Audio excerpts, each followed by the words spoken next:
Hello, I'm John Frazier, co-owner of Brainstorm Comics and Gaming. Chandler. And this week we are reviewing the first 5 issues, the first volume of Daredevil by Chip Zdarsky. The volume is entitled No Fear, spelled K-N-O-W, because in this one he's learning fear himself. So I guess the first question, I know that you said that this is, I think, the only Marvel title you're reading regularly right now? It is, yes. Were you reading Daredevil before Zdarsky, or did you start picking it up with this run? I started picking it up in this run. I've always been interested in the character, quite frankly, from back when I watched Spider-Man, the animated series, and he was a guest star, and I didn't even know who it was, but I was like, that guy seems like he's pretty cool. You know, he's blind, but he still fights crime and stuff like that. And then I'm a really big fan of the Netflix show. And you happened to mention, like, hey, like, you know, they're starting a new, like, kind of new series. Like, they're starting over. It's going to be issue 1. It's going to be a good jumping in point. And so I said, you know, I might just pick that up. And then, you know, didn't think about it too much. But I finally just decided, you know what, I think I will pick it up. And I started reading it. And I really enjoyed it. Yeah, I know you're pretty much strictly a DC fan. I know that this video series has helped you kind of widen your scope a little bit. Mm-hmm. I read the previous run also, Charles Soule's. I will say Daredevil's been very fortunate in that he's had a very good run over like the last 15 years or so. Kevin Smith's run was only like 8 issues, but people enjoyed it. I'll admit I wasn't as big a fan on that one, but following him was David Mack and then Brian Michael Bendis, and Bendis stayed on there for like 60, 70 issues, and then he was followed by Brubaker. Brubaker is always a good writer. He stayed on there for quite a while. So, and then Mark Waid came on, like so a series of writers that like people know, very very good writers. Did you feel? I will ask before we get into like the content. I'm going to ask you. Did you feel lost at all having not read the Soule's run? Because reading it, I know that there's some parts that people will be like, wait, what kind of? Kind of like the Kingpin being in charge. Right. Or Mayor of New York.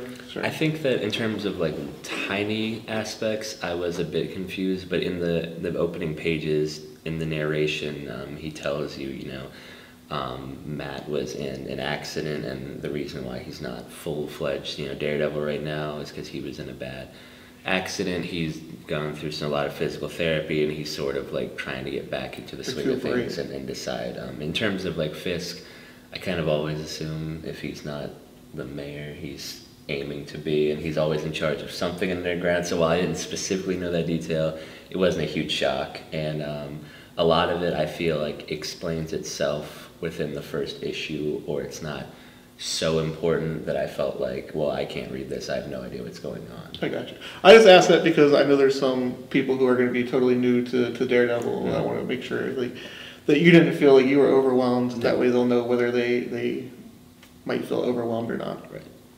So as Chandler mentioned, we start off. Daredevil is not at his peak in this series, in these first 5 issues. Yeah. He is definitely a little off his game. He's not quite as strong. He's not quite as agile. He's not quite as fast with his punches. He seems to be a step behind or 2 steps behind where he normally would be. Like you said, this has to do with the previous miniseries.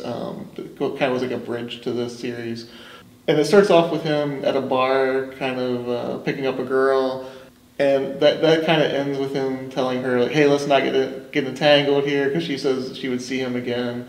It seems like he's still pushing people away, kind of keeping people at arm's distance. And yeah, I think again, I'm not the hugest Daredevil aficionado, but from what I know from the Netflix show, from people I've talked to, they've done a pretty good job of staying true to the character. Matt Murdock is always in a battle within. It's not just about Daredevil. It's just, you know, should I be doing this? You know, is this right? Am I a good person? Every time I do this, you know, people get hurt. Like, I can't be around people. I need to be alone. This is my fight. This isn't anybody else's. So it's much like superheroing in many different cases. It's a lonely life and it causes problems. But for him specifically, it's a very strong internal struggle, which he usually, coming from a Catholic background, especially for him, he often ends up going to a priest and confessional and trying to, you know, get some of it off his chest and just So it's a big internal struggle for him, you know, just dealing with, you know, should I still be doing this? Can I have happiness? Can I have people in my life? That type of deal. And I think this starts off like right from the first page with you see him going through that. And they do flashbacks, and they also do current, where he's going to the same priest, like, hey, you know, it starts when he was a little kid. He breaks into this kid's house because he sort of cheated another kid out of, I think it was baseball cards, mm-hmm. right? And he goes, look, I was just trying to right a wrong, and the priest tells him, like, you know, well, there's God's laws and there's man's laws, and you have to respect both in their own way.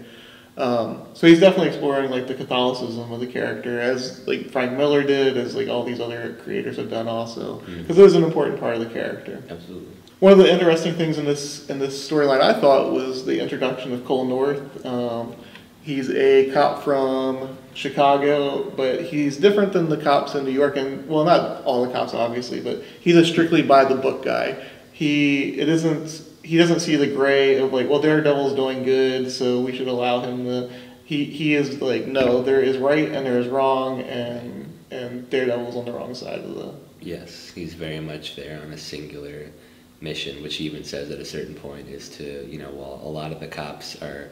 Some of them are just straight up dirty. Some of them are just, you know, indifferent. Some of them are more like, you know, Gotham City cops, where it's like, yeah, you know, that's probably not legal exactly, but they're helping us, so why would we try to stop them? We're just going to turn a bit of a blind eye as long as they keep doing good. But he's very much at the point of one-man wrecking crew, where like, no, that's wrong, and I am going to end Daredevil. And he makes it clear, like, he's not a dirty cop, because he said, after I take down Daredevil, Wilson Fisk is next. Yep. Like, it's very much like there is no gray in this guy's world. Mm-hmm. Either you're on the right side or you're on the wrong side. Yes. But to illustrate what you're talking about, the cops, there's a scene where the cops have Daredevil cornered to capture him, and Daredevil goes, hey, remember this, remember that? Like, how's so-and-so doing? How's your kid doing? How's this, how's that? And they're like, oh, yeah, that's right. You've been helping us for years, and you protect us.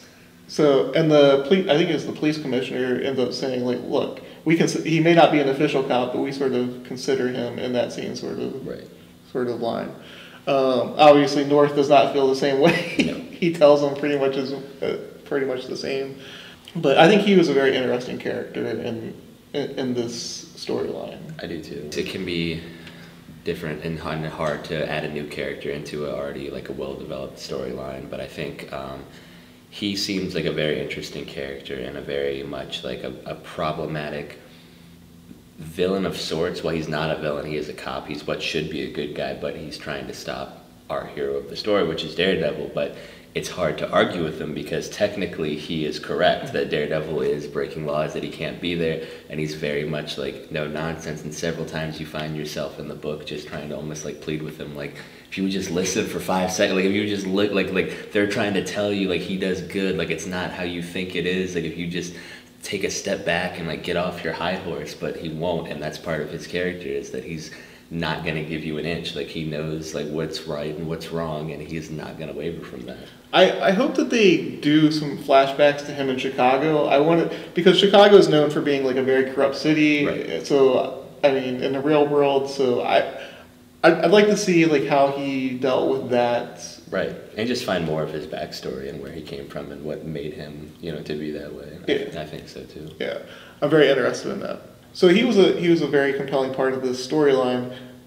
I'll ask you before I say mine. What was your favorite part of this storyline? I think for me, not necessarily one specific part, but just from very early on, it's to me it's good and it shows that you have a strong universe where you can add in other superheroes and other characters without having to have like in this episode we team up with, you know, like they can just roll in. And so there's several other characters that specifically people from the Marvel Netflix fans will recognize, and then there's just other characters that Marvel fans will recognize that show up and play different parts. A few of them play major parts in the storyline, especially in the later issues.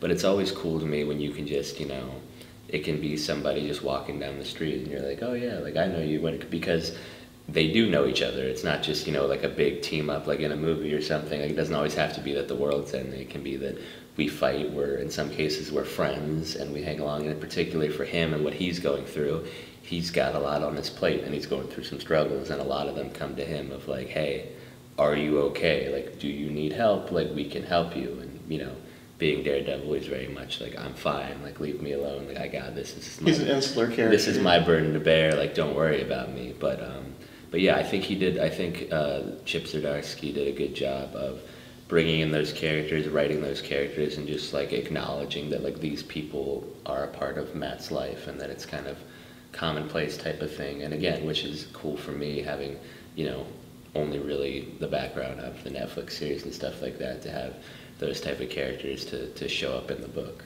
Kind of, so to illustrate that, like my favorite, going along with what you said, my favorite scene, or my favorite part of this book was when Punisher saves him.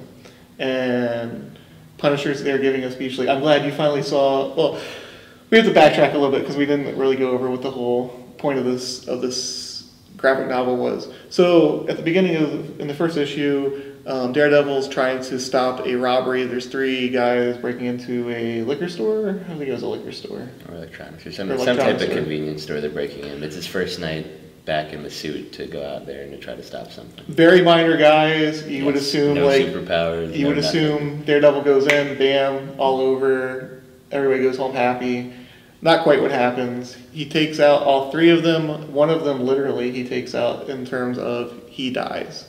Matt feels like he's being framed. He doesn't know exactly. He goes, I know pressure points. I know like how to take apart a person without killing them, making it hard enough on them that they'll think twice about doing it again, but not so rough that they would die. So the whole point of the series is he's trying to figure out who committed the murder, and by the end of this graphic novel, you do find out who committed the murder. So going to that, so Daredevil, when he's walking or when he's in the city and people see him, he can sense things. So he knows that these people believe that he was the killer, that they believe the media that he was the one responsible. So the part that I like the most is when Punisher saved him. Punisher's like, oh, you finally joined my team. You finally see that I'm doing the right thing. Right. You know, no more holding back for you, I see. Much to Matt's horror. Yes. And that's even rougher on him because the whole Catholic, you know, take no life aspect. And obviously he feels... And the fact that he hates Frank Castle He hates Frank Castle with a passion. And Frank challenges him, though, because he has a guy that he's holding hostage. And he goes, you know... Now you realize if you let this guy go, he's just going to do the same thing over again. And Matt goes, no, I'm not a murderer. So he goes, okay, well, let's see. Let's cut this guy free. And the first thing the guy does is go for the guns. They try to kill both of them, and then Punisher stops him. Yes. Again, drawing that dichotomy between the 2 characters. Punisher is a killer. Daredevil is a facilitator of justice. Mm-hmm. Not quite as extreme as Punisher. Right. But I think that's always interesting, you know, especially the Punisher Daredevil storyline, whereas Punisher sees them, they're very much like the same person, or that like you could be just as good as me if you would just like, you know, let go of that and actually kill people, but Daredevil sees he said better. He said better. He goes... Well, Daredevil said better because, you know, like Frank, he's like, okay, you're complimenting yourself. Like, I'm not in the same class as you. I'm better than you. But where Daredevil sees it is that they are on different sides of a line, and it's a very thin line, and Matt has always been terrified that he's going to end up on the side of the Punisher's line, and during this storyline, he very well is doubting that maybe I am on that side, or I have crossed that line, or I am just like him. When to Punisher, that's awesome, because then there's another guy that's just finally going to like wipe out crime and stop this. But for him, that's like one of the whole, like that might just break him as a man and as a person, because that would be the ultimate shame for him, is that he lets himself get to what he calls the Punisher, a serial killer. If he puts himself in that position where he is in the same realm as Punisher, like that would be the greatest disappointment for Matt. Like he wants nothing to do with that, but now he's at a crossroads where is he? I like that the heroes visit him and they're like, hey, you know, we've all been in that situation, and Daredevil's still like, hey, I did not do this. Right, yes. Everybody's just, he's like, why is everyone assuming that I'm guilty? Like, I don't like that you guys think that, you know, everybody's just like, oh yeah, that makes sense. Like, you would do that. And he's like, no, I would not do that. Why does everyone think that I did this? But they weren't doing it in an accusatory fashion. No. They were all on his side. Like, yeah. They were very much like, we understand, like, we sympathize, like, we know you're not a bad person. Like, we know who you are. Accidents happen. Yes, like, we know you're a good guy. And he's like, why does like I cannot catch a break in any part of this town tonight. Yeah, and the last hero that visited him was kind of, I won't say sad, but close to being sad. Like how he was there when you're at the end of your line, you can't go any further, and bordering on sad. Kind of like when, because it was almost like when they talked to like an older baseball player, football player who kind of lost like a step and like, hey, you don't have it anymore, and you're like, this is a player that you may have grown up watching or what have you, and so.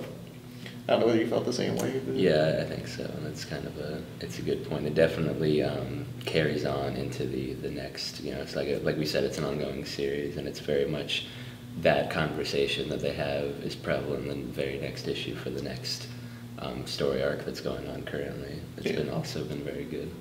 Yeah, and the Wilson Fisk character definitely is lurking in the background in this one. He's not so much the forefront, but yes, it's very much it's centered on Matt and what's going on with his life. And Cole North. Yes.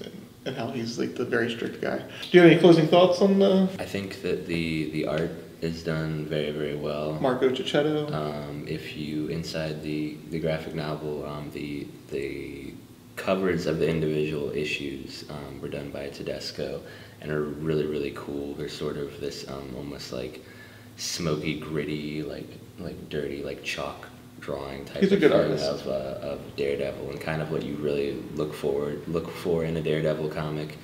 And that's kind of what drew me in the first place, was the cover. And I was like, well, that looks pretty cool, and I've heard the story's good, and I've heard Chip Zdarsky's a really good writer, and that kind of drew me in the first place. So there's some good art. Well, you're a big fan of Batman also, and they're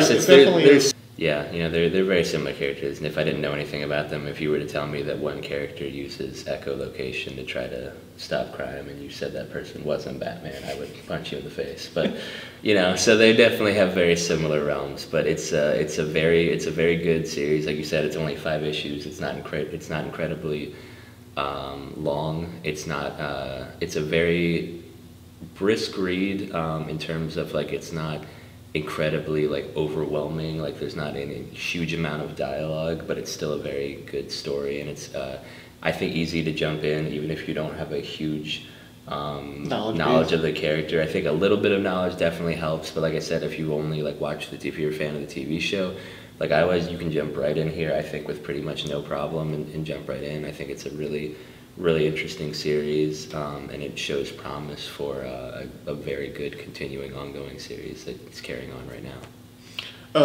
I would recommend it for definitely people who like Batman, like I said, people who, like you said, like the Netflix show, crime, drama, noir sort of stuff.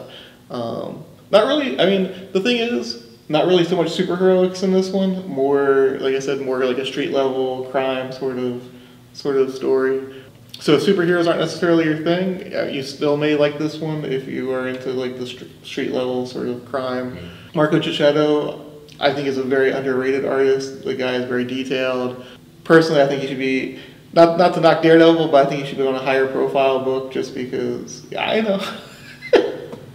But Daredevil's always been sort of like a step below like the A-level guys, like Captain America, Spider-Man, those characters. That's how he likes it.